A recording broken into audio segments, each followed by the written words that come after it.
Now, as gunshots echo across the wind-swept, snow-covered reaches of the wild Northwest, Quaker puffed wheat and Quaker puffed rice, the breakfast cereal shot from guns, present the challenge of the Yukon. It's Yukon King, swiftest and strongest lead dog of the Northwest, blazing the trail for Sergeant Preston of the Northwest Mounted Police in his relentless pursuit of lawbreakers. On King! On, you huskies! Gold discovered in the Yukon. A stampede to the Klondike in the wild race for riches. Back to the days of the gold rush. With Quaker puffed wheat and Quaker puffed rice, bringing you the adventures of Sergeant Preston and his wonder dog Yukon King as they meet the challenge of the Yukon.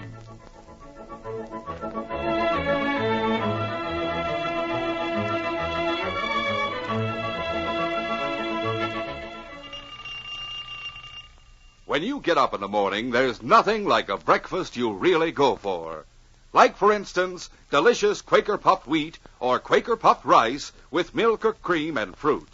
These giant ready-to-serve grains of wheat or rice are premium grains. They're shot from guns, puffed to perfection, exploded up to 8 times normal size to make 'em crisp and tender.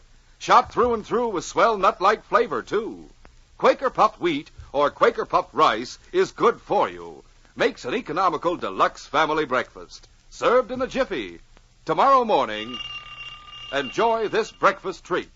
Quaker puffed rice or Quaker puffed wheat.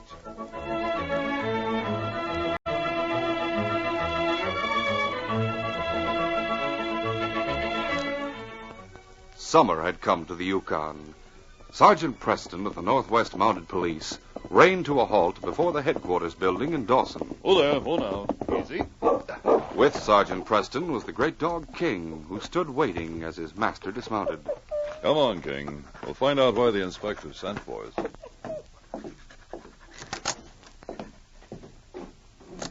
The inspector's waiting for you, Sergeant. Said for you to come right into his office. Thanks. Stay out here, King.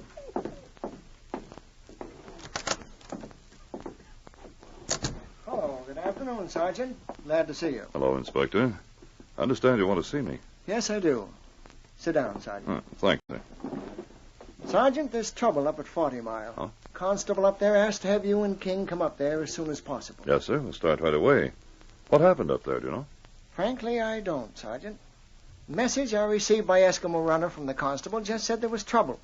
He'd like to have you and King there. I see. Sorry, I can't tell you what to expect, but Constable Gordon wouldn't have sent for you unless it was something unusual. Yes, sir, I know. George Gordon's a very capable officer. Yes, he is, Sergeant. Incidentally, I tried to question the Eskimo who brought the message. Oh? What was the result? Well, I got very little out of him, but his attitude struck me as being very strange. Strange? What do you mean, Inspector? The more I questioned him, the less he seemed inclined to answer, though I felt sure he knew to a certain extent what the trouble is up there. What makes you think he did know something about it? Well, he seemed very nervous and upset. To nearly every question, he gave the same answer. The same answer? That is strange. You'll think it even more strange when you hear what his answer was. It was, "Me not talk. Evil spirit maybe get angry at Kulak." Oh? Wonder what he meant by that. That's what I'd like very much to know, Sergeant, and what you'll have to find out when you get there. Whatever has happened seems to have aroused the superstition of the Eskimos up that way. That's right, but I can't figure it out, Sergeant. I hope you can after you get to 40 Mile. If there isn't anything else, sir, I'll be on my way. All right, Sergeant, and good luck to you and King. Whatever the trouble is, I know you two will settle it, if it can be settled. Thanks. We'll do our best, sir. Goodbye. Goodbye, Sergeant. Come along, King. We have a long trip ahead of us. After going to his cabin in Dawson and making preparations, Sergeant Preston mounted his horse, and with King running alongside, they set out. It was the following evening when the Mountie and his big husky stopped at the constable's office in 40 Mile. Oh, there. Oh, now. Come on, King. Sergeant Preston and King. I'm sure glad to see both of you. How are you, George? Fine, Sergeant. Hello there, fella. Both King and my horse can do with a bit of food and rest as soon as possible. Of course. We'll go to my cabin shortly. But I know you're anxious to know why I sent for you first. Why, yes, I am curious. You didn't give the inspector much information. Sit down, Sergeant. All right. I had very little to give. In fact, the whole thing is rather mysterious. Tell me about it. Well, Bear Creek is about 10 miles from here. Yes? The trail runs along a rocky canyon for about 2 miles. That canyon, built smack up against the base of the cliff, is a deserted prospector's cabin. I see. First of all, during the past 2 months, travelers along the trail have reported seeing a mysterious light at night in that cabin. At first, some of them decided to stop there. But by the time they reached the cabin, the light was gone, and no one seemed to be there. Perhaps whoever was inside just didn't want visitors and didn't answer the door. No. You see, on 3 occasions, different men who passed there had stopped. After knocking at the door, they went inside. The door was not locked. Yet no one was inside at all, and there was no lamp in evidence. Well, that is mysterious. Finally, people began to be superstitious about the cabin and gave it a wide berth. But later, a few who hadn't heard about it stopped there and spent the night with unusual consequences. Such as what? Well, one of them was a trapper. He took his furs inside with him, then bolted the door and went to sleep. When he awoke, the furs were gone. Have you investigated the cabin yourself? Oh, sure. It's the usual thing, practically bare of furnishings except a table, chair, and the bunk. Moth-eaten caribou hides hang on the back wall, probably to keep out the dampness. Prospectors usually do that when they build a cabin against a cliff wall. It does keep out dampness. Yes. Well, I pounded all along the back wall to make sure it was solid. With the door bolted and the windows locked, no one could get in. Yet everyone who stopped there has had trouble. The cabin stands on rock. There'd be no tracks of any kind to follow either. That's right. But 3 days ago, something even worse and more mysterious happened there. What was that? I came to my office here in the morning. Shortly after, a young Frenchwoman who lives at Bear Creek with her husband came in. She was excited and upset as she told me the story. Oh, you must help me. You must. My Pierre is gone. Try to be calm, Mrs. Millette, and tell me what's happened. Well, 2 days ago, Pierre decided to come to 40 Mile to bring the gold he had taken from our claim during the winter. It was raining hard that day, so Pierre waited until late afternoon before he started, after the rain let up. Pierre did not come back yesterday as he planned to do. Maybe he was delayed in town. Oh, at first I thought that. Then a friend who had a nearby claim stopped at our cabin. He said he had met Pierre along the trail near the canyon. Pierre told him he was going to stop for the night at the deserted cabin there. I see. What else? Early this morning I arrived in town. I asked at the bank, at the cafe, at the hotel, everywhere. But no one had seen Pierre at all, monsieur. Oh, something has happened to him, I know it. Now, try to be calm, Mrs. Millette. How was Pierre traveling? On horseback, monsieur. You have a horse outside? Oui, monsieur. I am frightened. I have heard strange things of that cabin in the canyon. But my Pierre, he just laughed and said not to be superstitious. Come on. We'll make some more inquiries around town. Then we'll ride up to the canyon and have a look in that cabin. Might be that Pierre is already at home now. You may have missed him somehow. Oh, but that is impossible. There is only one trail to Bear Creek. But I will go with you, monsieur. I will do anything to find Pierre. Well, George, did you find out anything about the missing Pierre? No. I asked around town without success. Then Mrs. Millette and I rode to the cabin. She refused to go inside, so I went in alone. I found a hat there on the table, which Mrs. Millette identified as Pierre's. He wouldn't be apt to go off and leave his hat. That's what I figured. But what I couldn't figure was what happened to him and his horse. Pierre hasn't shown up yet. You think he might have decided to leave his wife for some reason or other? No, I don't believe that at all. They were devoted to each other. And what's more, Pierre Millette is well known both in 40 Mile and at Bear Creek. He would have had to go one way or the other, and I feel sure someone would have seen him. Then there's that hat. Pierre never went anywhere without his hat. You said that other things had happened at that cabin before his disappearance. Yes. Besides the trapper who lost his furs, on 2 occasions, prospectors who stayed there in the locked cabin woke up to find their gold and supplies were gone. Everything seems to center around that deserted cabin. That's right, it does. I stayed there one night myself, but nothing happened at all.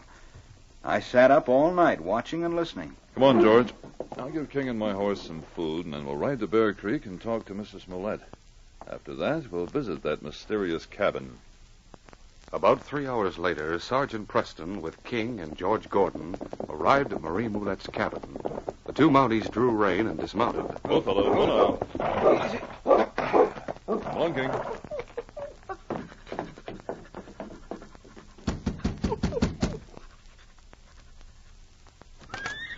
Oh, Monsieur Gordon, you bring news of Pierre? No, Mrs. Moulette. I brought Sergeant Preston. He came over from Dawson City to help locate Pierre. How do you do, Mrs. Moulette? Oh, Sergeant, you must find him, you must. We'll do what we can. Do come inside.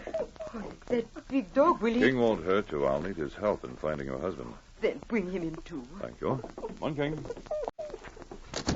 I want to ask you a few questions, Mrs. Moulette. Oui. Did anyone know that Pierre was carrying gold? No one but myself, Sergeant. Pierre did not talk much of our business to others. I see. It's that awful cabin, Sergeant. I was afraid of it, but Pierre, he just laughed at me about my fears. Then he goes and stays there for the night. And when Monsieur the Constable smashed the bolt on the door and went in, he found Pierre's hat there. Wait a minute. George, you didn't tell me you found the door bolted when you went to hunt for Pierre. I thought I'd mention it. That's the thing I can't understand. The door and windows were locked from the inside, yet I found that hat, and no trace of Pierre or his horse. The reason behind everything that's happened lies at that deserted cabin. We're going back there right now, and we won't leave until we find out just what that reason is. We'll continue our story in just a moment.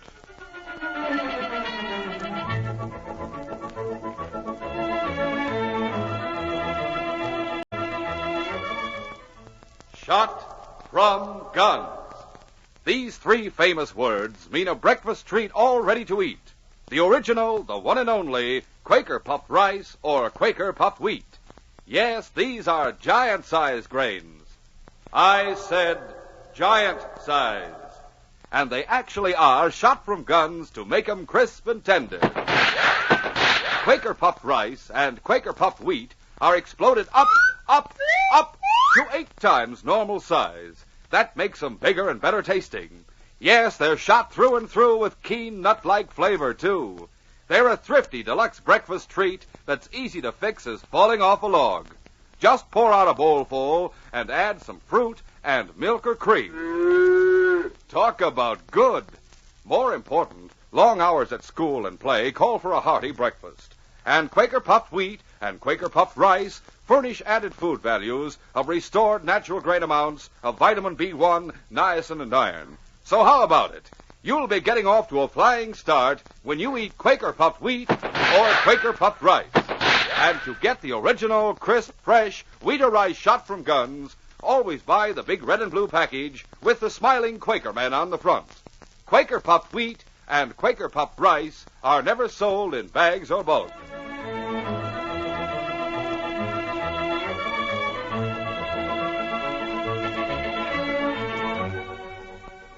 Now to continue our story.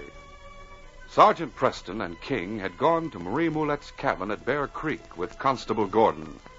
When Preston found out that the missing Pierre's hat had been found inside the cabin, though the doors and windows were locked when the constable investigated, he decided to go to the cabin and stay there until the mystery was solved. Leaving Mrs. Moulette's cabin, the two Mounties stopped by the trading post to get a few supplies. Hold on. Come on, King. There you are, Mr. Kendall.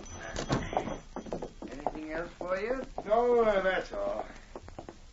Well, looks like you got reinforcements to run down those ghosts over in that cabin, Constable. They'll be mighty sorry ghosts when Sergeant Preston and this dog King track them down, Kendall. Hey, you hear that, Sam? He sent to Dawson City for the famous Sergeant Preston and his dog to waste their time looking for nothing. Yeah. I've heard of Preston before. You're ahead of me there. I haven't heard of either of you before. Sergeant, this is Gus Kendall, who runs a cafe in 40 Mile. Sam Mason works for him. Hi. Glad to meet you, Mountie. Once more, you're ahead of me. Huh? I don't get it. Forget it. It's small talk. I didn't expect to run into you over here in Bear Creek this late in the evening, Gus. I came over with Sam on business, thinking of staking a claim up this way. Tell Tell me, have you come to any conclusions about that cabin business? No, not yet. It's sure a mystery. Got all the prospectors around here nervous about going along that trail. 2 of them up that way give up their claims and left already. Mighty funny business. Mighty funny. There's an explanation for everything, and we'll find one for the happenings at that cabin. Yeah, maybe you will sometime. But I guess even the constable got shook up a bit to find Moulette's hat in a cabin that was locked up from the inside. Hey, Constable? I admit it had me baffled, Gus. Well, let's get going, Sam. We got to get back to 40 Mile. All right. Seen you all again. Go on. Goodbye, Kendall. Easy, fella. I don't like them either. They aren't very well liked around 40 Mile. Well, let's get the few supplies we want and then get going, George. We're wasting time. A short time later, Sergeant Preston and the constable rode the trail toward the mystery cabin in the canyon. We'll soon be at the cabin, George. I know. I hope you and King can straighten things out. As Mike the storekeeper said, some of the prospectors who have claims along the canyon have already moved out because of their fears. That fellow Kendall seems to keep up with the news. I was surprised he knew about you finding Pierre's hat in that locked cabin. So was I, since I haven't mentioned it to anyone. Oh? But I suppose Mrs. Moulette has talked about it in Bear Creek. I guess that's where he heard about it. Gus and Sam must have ridden along this trail ahead of us. They said they were on their way back to 40 Mile. That's right. Let's hurry a bit so we can be in that cabin a few hours before sunup. Get up there! Get it, boy! After half an hour of fast riding, the 2 Mounties reined to a halt before the deserted cabin in the canyon. As they approached the cabin, Great Dog King suddenly caught the scent of the men who had been in the store at Bear Creek.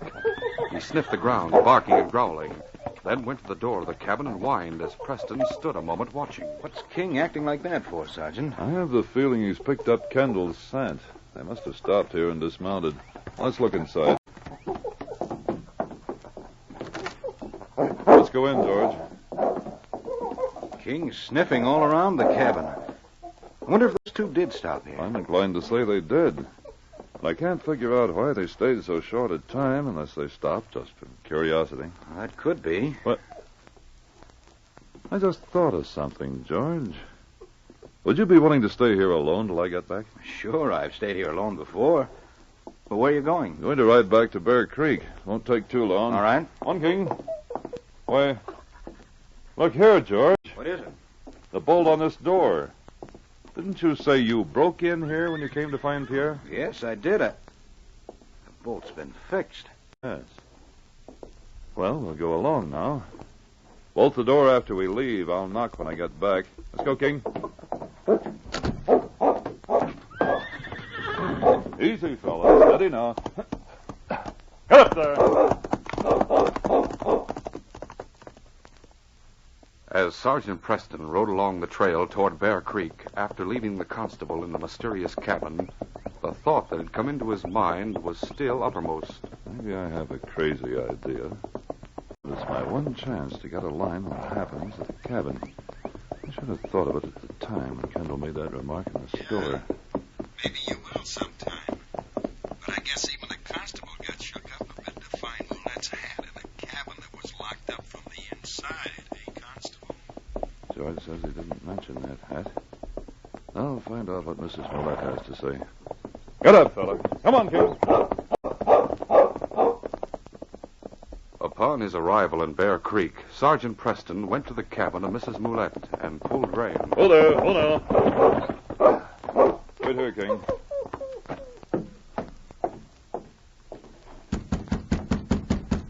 I hate to get her out of bed, but I've got to find out whom she told about that hat.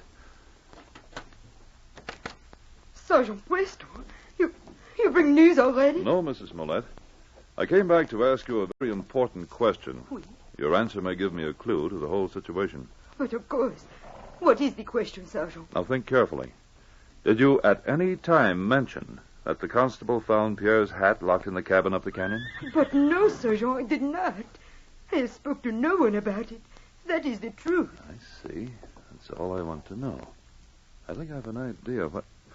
Constable Gordon, I left him there alone. But I do not understand. I can't stop to explain now. Thanks for answering my question. Goodbye. You've got to hurry, King. There's no time to lose. Steady, fella. Get up there. Come on now. Sergeant Preston raced back at top speed along the trail to the canyon cabin, with King running alongside the galloping horse. Sometime later, he arrived at the cabin. Ho there, ho! Come on, King! George! George! Doesn't answer. We'll have to break in, King. Here goes. He's not here. I was afraid of that. All right, King. Find Constable Gordon. Hurry, fella. King's scratching on the floor near that back wall.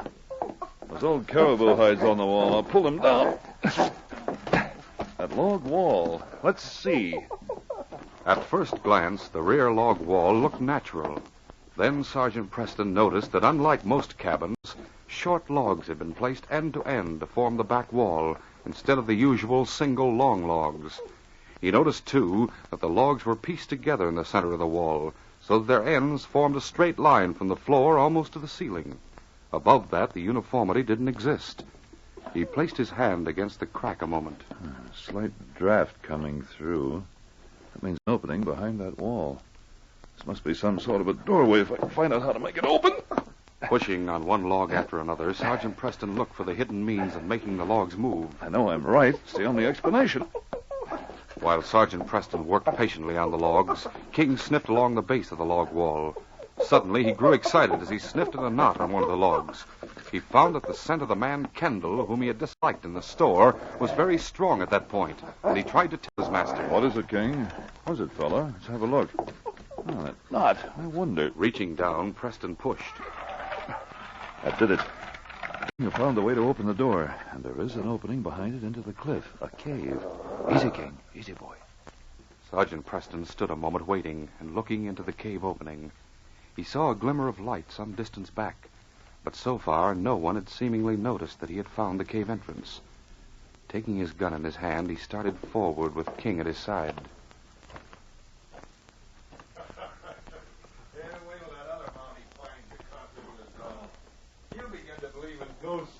Sergeant Preston will find you sooner or later, Kendall. Quiet, fella, quiet. Yeah, the old sourdough who built that secret door did us a favor, eh, Sam? Yeah. It was a lucky day for us when we caught him with that door open. That prospector disappeared a year ago. You were the one, Kendall, who passed out the word he left 40 Mile because his claim didn't pan out. He disappeared, all right. We buried him right in this cave where you'll end up, Constable. You know too much. Getting too nosy. There's plenty of gold in this mine and all along this ridge. Scaring the others away is a good deal. I can manage to get it all in my name later on. Yeah, and on the side we picked up quite a bit in furs and gold we took from fools who stayed the night out in that cabin, too. Hey, the horses seem restless. Wonder why. Yeah, they're all right. Let's get rid of this Mountie now. No use keeping him around to use up food. I'll plug him right now, Gus. Hurry it up! Somebody shot me. Keep down, Sergeant Preston could see the group back in the cave. A lantern stood on a table, and on the far side, the constable was sitting on a chair. At the sound of the shot, Gus Kendall sprang behind the constable and pointed his gun at his head. All right, Preston, I know it's you. Come in closer. But if you try anything more, I'll put a bullet into the constable. You can't hit me while I'm behind him. Come on, King. Neat little plan you have here, Kendall. But you're through. We'll take you in for murder. You won't take me in, Mountie. Wait, fella. Don't be too sure of yourself, Kendall. Drop your gun by the time I count 3, or I'll plug the constable. 1. As Gus Kendall counted, Preston placed his hand on King, while the other held his gun pointed at Kendall. 2. Both Mounties knew that Kendall meant what he said. The constable, who was tied hand and foot, moved restlessly as he waited for the bullet he expected to crash into his head from behind. All right. I gave you a chance to save your Mountie friend, Preston. Looks like you don't want to take it. As Kendall talked, Sergeant Preston closed his fingers on King's back for a moment. Easy, King. Quiet now. The intelligent dog knew it was a signal indicating that the time had come to act. Well, what about it, Mountie? Kendall, gazing intently and triumphantly at Sergeant Preston, didn't notice the gray form of the husky. King crouched down and then moved off into the shadows to one side. It's time for the last count, Mountie. Sergeant Preston saw that King had circled around the table and was directly in line with Kendall. And even as Kendall's lips formed the word 3... Down, King! King sprang forward with a low growl. Like a shot, the great dog moved forward. And before Kendall realized what had happened, King leaped with his gun arm and knocked him off his feet. Take him off! Take him off! Down, King, down, fella. All right, Kendall, get up. That husky, I didn't see him in the shadows. Watch him, King, boy. I'll cut those cords, George. There. Man alive, King sure moved fast. I forgot about him. But how did you get wise, Sergeant? I remembered that Kendall spoke about Pierre's hat in the locked cabin. You said you hadn't told anyone. I went to ask Mrs. Mollett, and she hadn't either. I figured then that Kendall knew the secret of this place. Kendall, where is Pierre Mollett? If you've killed him, too... No, Pierre's not dead. Shut up, Sam. We kept him here a while. Then after the constable found his hat and went away, we took him to Gus's cabin in 40 Mile. He's tied up there. I told you to shut up. Gus planned to make him sign over his claim. It was his idea. That's enough out of both of you. George, we'll take these killers to 40 Mile and then send Pierre home to his wife. I guess after that you can get the evidence together to make a murder charge against these two. I sure can, Sergeant. I knew if you and King came here, you'd soon get to the root of the trouble we were having. Glad we could help, George. And I'm certain King's as happy as I am to say this case is closed.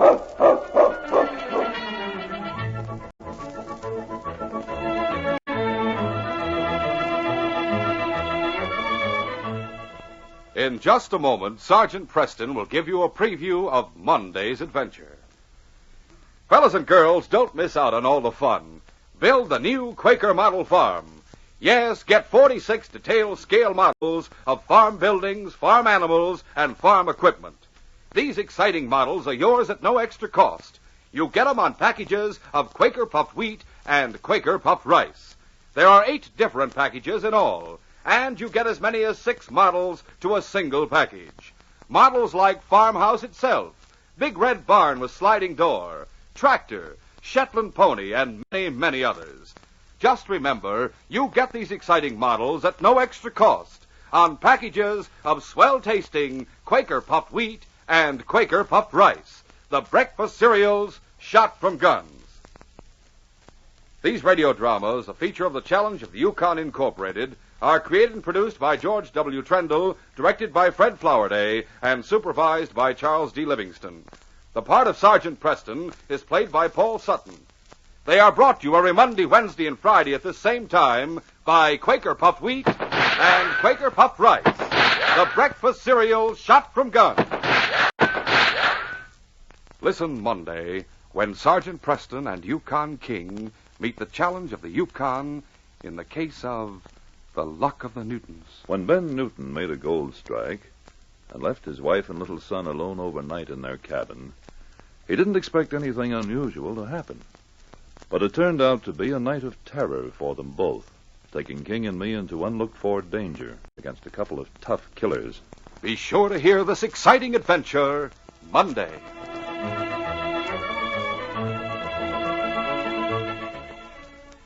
You boys or girls will certainly want to feed your dog kennel ration. And your dog will really eat up kennel ration fast. It's made with choice cuts of lean red meat, U.S. government-inspected horse meat. This famous dog food contains vital minerals and all known dog health vitamins your dog needs. Tell Mom to start with kennel ration right away. See how happy your dog is when he gets this food he loves. Have Mom get kennel ration, first in canned dog food.